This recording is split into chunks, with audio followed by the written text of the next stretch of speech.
प्यारे बच्चों, आज हम पढ़ेंगे तीसरी कक्षा के लिए हिंदी की पाठ्य पुस्तक रिमझिम 3 का पाठ 2 शेखीबाज मक्खी। ध्यान से सुनिएगा इस कहानी को, बहुत ही मजेदार और रोचक कहानी है ये। एक था जंगल।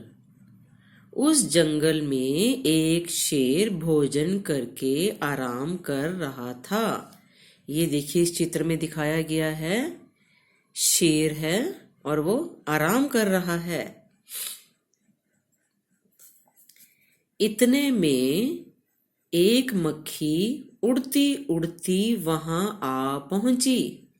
शेर ने 2-3 दिनों से स्नान नहीं किया था। ये देखिए, आपको चित्र में मक्खी दिखाई दे रही है जो कि शेर के बिल्कुल ऊपर है।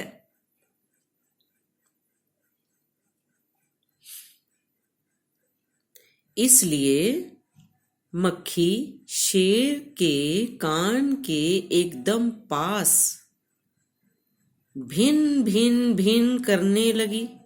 शेर को बहुत मुश्किल से नींद आई थी। उसने पंजा उठाया, मक्खी उड़ गई, लेकिन फिर से शेर के कान के पास भिन भिन शुरू हो गई। अब शेर को गुस्सा आया। वह दहाड़ा, अरे मक्खी, दूर हट, वरना तुझे अभी जान से मार डालूंगा। मक्खी ने धीरे से कहा, छी छी, जंगल के राजा के मुंह से ऐसी भाषा कहीं शोभा देती है।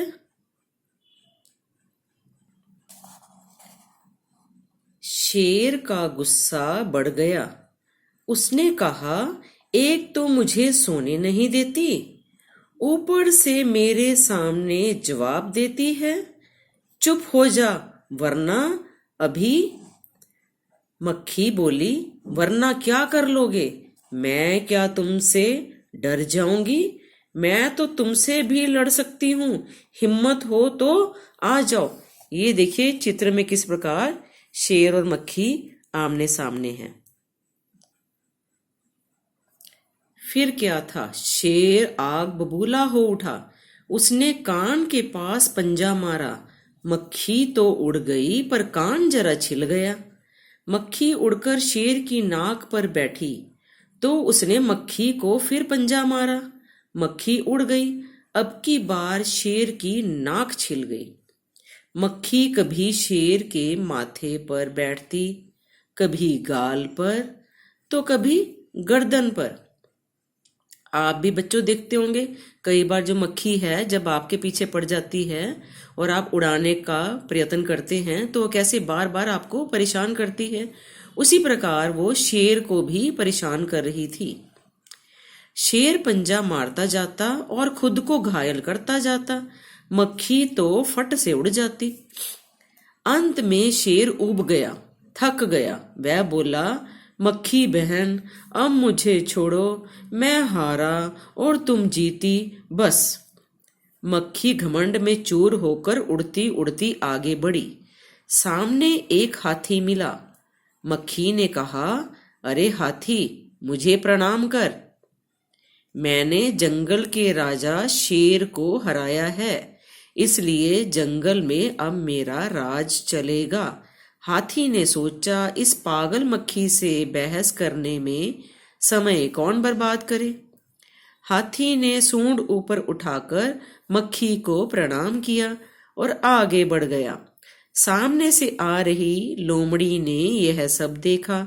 लोमड़ी मंद मंद मुस्कुराने लगी। इतने में मक्खी ने लोमड़ी से कहा, अरे ओ लोमड़ी, चल मुझे प्रणाम कर। मैंने जंगल के राजा शेर और विशालकाय हाथी को भी हरा दिया है। आपको तो पता ही है बच्चों कि लोमड़ी कितनी चालाक होती है, तो उसने यहाँ पर भी बड़ी चालाकी से काम लिया। ध्यान से सुनिए आगे। लोमड़ी ने उसे प्रणाम किया, फिर धीरे से बोली, धन्य हो मक्खी रानी, धन्य हो, धन्य है आपका जीवन, और धन्य हैं आपके माता पिता। लेकिन मक्खी रानी, उधर वह मकड़ी दिखाई दे रही है ना, वह आपको गाली दे रही थी, उसकी जरा खबर लो ना। यह सुनकर मक्खी गुस्से से लाल हो उठी। मक्खी बोली, उस मकड़ी को तो मैं चुटकी बजाते खत्म कर देती हूँ। यह कहते हुए मक्खी मकड़ी की तरफ झपटी और मकड़ी के जाले में फंस गई।